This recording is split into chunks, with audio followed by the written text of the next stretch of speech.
ये ज़िंदगी अनिश्चितताओं से भरी है। Life is full of uncertainty. कई बार हम लोग प्लानिंग्स करते रहते हैं, I will do this, I will do that, लेकिन डेस्टिनी को कुछ और ही मंजूर होता है। तो फर्स्ट ऑफ ऑल हमें गोल ओरिएंटेड पर्सन नहीं बनना है, हमें हर मोमेंट में जीना सीखना है, डाइवर्स सिचुएशंस में भी खुशियाँ ढूंढनी है, क्योंकि struggle is the part of life. ये बात से कोई डिनाई नहीं कर सकता कि स्ट्रगल हर किसी के लाइफ में होते हैं, लेकिन how to deal them is the art of life. ठीक है, तो एक अपडेट देना है आप लोगों को कि सर इतने दिन से कहाँ हो। एडमिट कार्ड भी रिलीज़ हो गए, जो सिटी और वो डेट, एग्ज़ाम डेट भी मेंशन हो गया। अब हमें जब एक्चुअल आपकी नीड है, हाईली नीड है, तब सर हमें आप ऐसे टाइम में, क्रूशियल टाइम में कहाँ छोड़ के चले गए।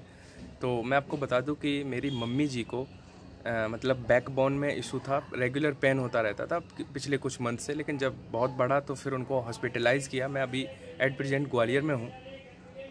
तो पिछले एक वीक से वो हॉस्पिटल में थी, उनको L5 L4 का कुछ इशू रहता है, वो है।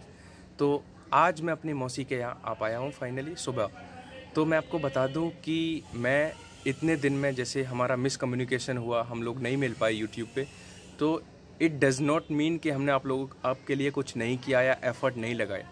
मैं हॉस्पिटल में भी पढ़ता भी रहता था, खुद की भी प्रिपरेशन कंटिन्यू रखी, और आप लोगों के लिए भी मैंने कुछ जो यूनिक चीज़ें हैं, जैसे आपकी फ़ाइट जो है, जो 25 क्वेश्चन के साथ होनी है, 12 तारीख से स्टार्ट हो जाएगी, जो कि मैं ऐसा कंसीडर करके चल रहा हूँ कि ये आपकी एक फ़ाइट है जो कि फिजिक्स के 25 क्वेश्चन के साथ है। तो मैं आपको ये बात एश्योर करा रहा हूँ, ठीक है। और मैं आपको ये अपडेट इसलिए भी दे रहा हूँ क्योंकि आपको मतलब जो कल से होगा, मतलब जो कल से आपको कंटेंट मिलेगा, उसको एट एनी रेट आपको फुल्ली डाइजेस्ट कर लेना है, ठीक है। बहुत ही यूनिक चीज़ें होंगी जो जैसे मैंने क्या किया, जैसे मैं वीडियोज़, अब हॉस्पिटल में तो वीडियोज़ नहीं रिकॉर्ड करने लगूंगा, तो मैंने वहाँ पे कुछ काम किया है, कंटेंट देखा है, प्रीवियस ईयर चीज़ों को एनालाइज़ किया है, और जो कि मैं अपने पिछले वीडियोज़ में, जिसका रिफ्लेक्शन आपको दिखता भी होगा, बहुत सारे बच्चे अप्रिशिएट भी करते हैं, ठीक है, पास भी हो रहे हैं। तो जो भी मैंने कंटेंट बनाया है इतने दिनों में, जो भी स्क्रीनशॉट इधर उधर से लिए हैं, तो उन सबको PDF में मर्ज करके, और कल से होगा फॉर्मेट वही होगा कि कुछ क्वेश्चंस ले लिए, जैसे 25 क्वेश्चंस ही ले लिए, लेकिन वो 25 क्वेश्चंस आप कंपेयर कर लेना, ठीक है, अपने डिफेंस के मार्केट में कल से जो आपको मिलेगा, और अभी तक जो मिला भी है। तो ऐसा बिल्कुल भी नहीं, आप परेशान नहीं होना कि एग्ज़ाम तक बिल्कुल भी मैं गायब रहूँगा, ठीक है। डाइवर्स सिचुएशन है, अभी थोड़ी प्रॉब्लम है, तो रेगुलर नहीं हूँ, लेकिन कल से आपके एग्ज़ाम तक एटलीस्ट कोशिश करूँगा कि 25 क्वेश्चन के 5 मॉक टेस्ट, और उन 25 क्वेश्चन का बेहतरीन एनालिसिस, कि उनसे को रिलेटेड चीज़ें, तो जो चीज़ें फ्रिक्वेंटली पूछी जा रही हैं प्रीवियस ईयर में, तो उसका एक फ़ाइनल टच आपको दे दूँगा। और मैं आपको एक बात और बता दूँ, फ्रेशर के लिए तो चलो ठीक है, उनको एंग्जाइटी रहती है, एग्ज़ाम फियर रहता है, कि क्योंकि वो पहली बार एग्ज़ाम को फेस कर रहे होते हैं। लेकिन जो फ्रेशर नहीं है, जो बिगिनर नहीं है, जो 1-2 अटैम्प्ट दे चुके होते हैं, आप लोग तो यार, आप में तो कॉन्फिडेंस कंपैरेटिवली ज़्यादा होना चाहिए, क्योंकि आप लोग तो उनके सीनियर हुए। जो बच्चे पहली बार अटैम्प्ट दे रहे हैं, और आप एक बार अटैम्प्ट दे चुके हो, आप GD में आउट हो गए, या आप जो है सिचुएशन रिएक्शन टेस्ट में फेल हो जाते हो, या आप रेस में फेल हो जाते हो, तो आपने उस रिक्रूटमेंट प्रोसेस को तो देख लिया करीब से, तो आप उन लोगों से तो एक्स्ट्रा ऑर्डिनरी हो ही गए। तो आप लोग तो अपने आप को जब भी देखो, सबसे बड़ी चीज़ होती है कि प्रिपरेशन तो आपका रोल प्ले करती है एग्ज़ाम हॉल में, लेकिन आपका माइंडसेट कैसा रहता है ड्यूरिंग प्रिपरेशन, इसका भी बहुत बड़ा रोल रहता है आपके एग्ज़ाम रिजल्ट में, इम्पैक्ट इसका। तो आपको कॉन्फिडेंट रहना है, ठीक है। अपने आप को, अपने खुद को ही अप्रिशिएट करना सीखो कि आप सीनियर हो, और ऐसा नहीं है कि इस लॉकडाउन में आपने प्रिपरेशन नहीं करी अपने आप को, ठीक है। तो ये एक प्रिविलेज है कि आप एग्ज़ाम दे चुके हो, तो इसका आपको रिफ्लेक्शन, इसका आउटपुट एग्ज़ाम में दिखेगा। अगर आप सीनियर हो, 1-2 अटैम्प्ट दे चुके हो, तो हर किसी फेज के लिए, आप GD के लिए भी, अगर आप GD भी क्वालिफाई करके मेरिट से आउट हुए हैं, तो आप इस बार बिल्कुल भी ना डरें कि हम, क्योंकि आपने वो चीज़ देखी है, वो प्रोसेस देखा है। जो नए बच्चे हैं उनको भी मैं समझाता रहता हूँ कि ऐसा डरने जैसा कुछ नहीं है। GD को भी बहुत GD का फियर रहता है, मैंने भी बहुत सारे वीडियो GD पे बनाए हैं कि GD में डरने जैसा कुछ नहीं होता है। वो बस ये चेक करते हैं वहाँ पे कि जो है कुछ क्वालिटीज़ हैं जो वहाँ पे चेक करी जाती हैं, जिनके मैं सेपरेट वीडियोज़ भी बना चुका हूँ। तो ये जो फियर वाला फैक्टर है, इसको नहीं आने देना है, क्योंकि प्रिपरेशन प्लस कॉन्फिडेंट, देखो सबसे बड़ी बात है कि आप कॉन्फिडेंट रहो। अभी इन बच्चों को दे रहा हूँ मैं, कॉन्फिडेंट रहो और बहुत सिलेक्टिव चीज़ें पढ़ो, ठीक है। ये बात शायद जो है कुछ बच्चे कि मैराथन देखो मैं नहीं कर, आप रात भर जग रहे हो, मैराथन कर रहे हो, लेकिन उसकी अगर नीड नहीं है तो फिर भाई, ठीक है, ये क्वेश्चन करना आपको आना चाहिए कि अगर आप मैथ में आप परफेक्ट हो, मॉक टेस्ट में मैथ में अच्छे मार्क्स आ रहे हैं, ठीक है, तो फिर आपको क्यों मैराथन की 11 घंटे या 12 घंटे की वीडियोस देखनी है? अगर आपको नीड है देन आप वहाँ पे एसोसिएट रहो, वहाँ पे वीडियोस देखो। सिमिलरली अगर आप फिजिक्स में अच्छे हो तो फिजिक्स के वीडियोस आपको कम देखने हैं। अगर आप कहीं ऐसा ना हो कि आपके फिजिक्स में 24 मार्क्स आ जाएं और मैथ में कट ऑफ भी पार ना हो, 7 मार्क्स आ जाएं, तो ये जो रिग्रेट बाद में करना पड़ेगा, ये ना करना पड़े। तो इन बचे हुए ये जो वीक है, ये समझ लो ये आपका जो वीक है ये क्लाइमैक्स है। इसमें अगर सिलेक्टिव चीज़ें पढ़ लेते हो, प्रीवियस ईयर चीज़ों को बहुत अच्छे से एनालाइज करते हो, ट्रस्ट मी गाइस, कुछ ऐसी चीज़ें हैं जो हर साल पूछी जा रही हैं एयरफोर्स एग्जाम में, चाहे एयरफोर्स, चाहे मैथ की बात करें, चाहे इंग्लिश की बात करें, चाहे फिजिक्स की बात करें। कुछ ऐसी चीज़ें स्टैटिक चीज़ें हैं तो उनको देखो आप, ठीक है। जैसे कमेटी का स्पेलिंग क्या होता है, रिसीव डिसीव कहाँ पे आई होता है, कहाँ पे आई होता है। एयरफोर्स में ये चीज़ें इंग्लिश में फिक्स हैं, आती ही आती हैं। ऐसे ही मैथ में सेक इनवर्स एक्स का जो इंट्रीगेशन है वो पिछले 2 साल से आ रहा है, अगर आपने देखा हो, ठीक है। मैं ऑब्जर्व करता हूँ चीज़ों को, ठीक है। तो कुछ ऐसी चीज़ें, तो उससे को रिलेटेड डेफिनेट इंट्रीगेशन से क्वेश्चन किस तरह का, उन 5 टाइप में से कौन सा आता है। फिजिक्स में ऐसे डायमेंशन फॉर्मूले L/R का क्या होता है, √LC का क्या होगा, LR का क्या होगा, μ0 एप्सिलॉन 0 का √ का क्या होगा। तो ये चीज़ें जो फिक्स हैं, जिनसे क्वेश्चन डेफिनेट है, वो पहले पढ़ो, ठीक है। अभी आप क्या है कि मैराथन तो तब जब आप इन चीज़ों को कवर कर चुके हो, तो आप क्या है कि इस बचे हुए टाइम में एक प्रॉपर स्ट्रेटजी बनाओ, एनालाइज करो प्रीवियस ईयर चीज़ों को, क्या चीज़ें हैं जिनसे नंबर फिक्स हैं। अब जैसे कोई बच्चा है जो सिनोनिम एंटोनिम रोज 2 घंटे पढ़ रहा है, और कोई बच्चा है जो जानता है कि ये डायनामिक चीज़ें हैं, सिनोनिम एंटोनिम पता नहीं कहाँ से आ जाए, लेकिन आप उसी 2 घंटे में वन वर्ड और ईडियम पढ़ के वो फंसा सकते हो, क्योंकि वही 100 से 150 वन वर्ड है जिनसे एयरफोर्स क्वेश्चन बनाता है, वही ईडियम्स हैं जो प्लिंथ टू पैरामाउंट जो बुक है उससे बाहर ईडियम्स आना ही नहीं है। तो पहले उन कुछ जो लिमिटेड चीज़ें पहले उनको पढ़ो। ये होता है स्मार्ट वर्क। आपने सुना है कि हार्ड वर्क और स्मार्ट वर्क, तो हार्ड वर्क और स्मार्ट वर्क का कॉम्बिनेशन चाहिए होता है। मैं आपको बता दूं कि आपको स्मार्ट वर्क आना चाहिए कि कौन सी चीज़ें स्टैटिक हैं जो बनती ही बनती हैं। आप 10 से 12 चीज़ें वो चीज़ें हैं तो वो पहले उनको देखो, ठीक है। और एक अपडेट भी है कि कल से आपको रेगुलर, ठीक है, मैं आज मौसी के आगे हो सकता है तो शाम को ही आपको आज एक वीडियो मिल जाए जो कि मिनी मॉक टेस्ट की तरह से होगा।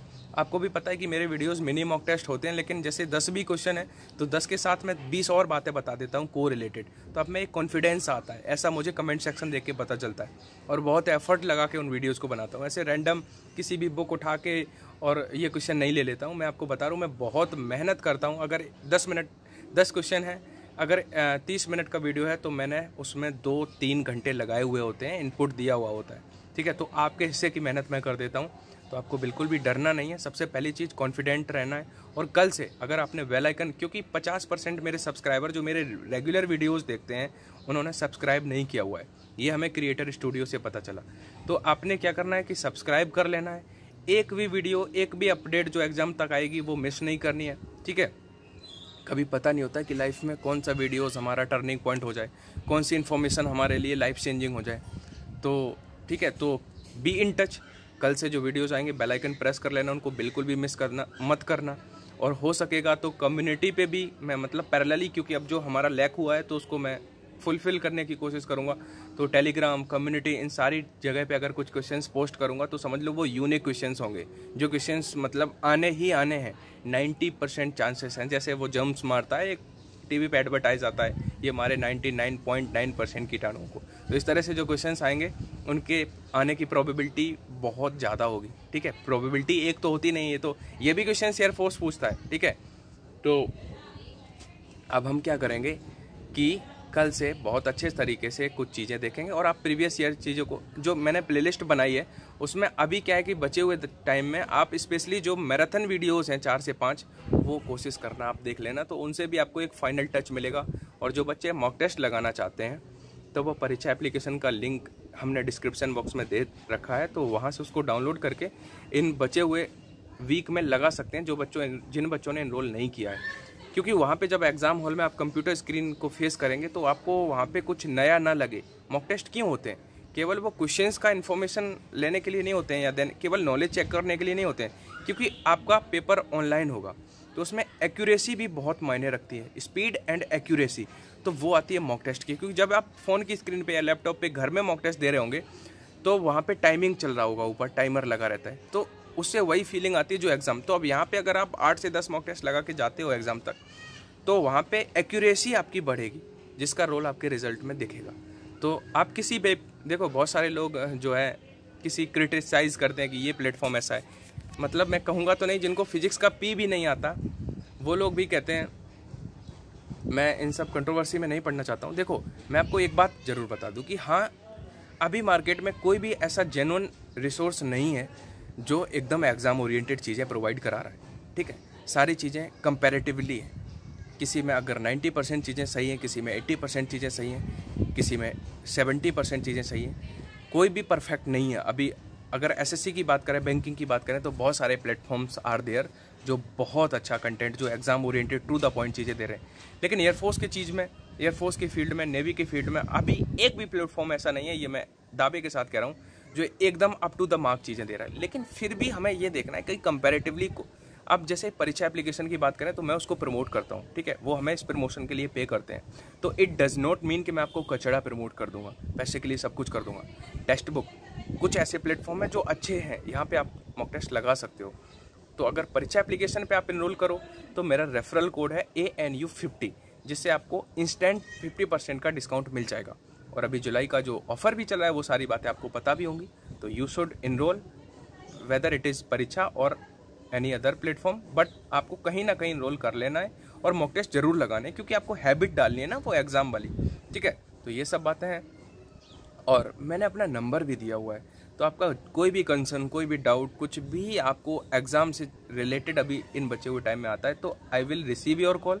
आप हमें कॉल करो, हम आपसे बात करेंगे, ठीक है। और आपको डरना नहीं है, क्योंकि अभी यही टाइम है। अगर इसमें आपने पेशेंस रख लिया, परसेवरेंस रख लिया, अपने आप को काम रख लिया, ठीक है, तो ये समझ लो कि आपके फ्यूचर में आने वाले कुछ साल, मतलब आपका फ्यूचर अच्छा हो जाएगा, ठीक है।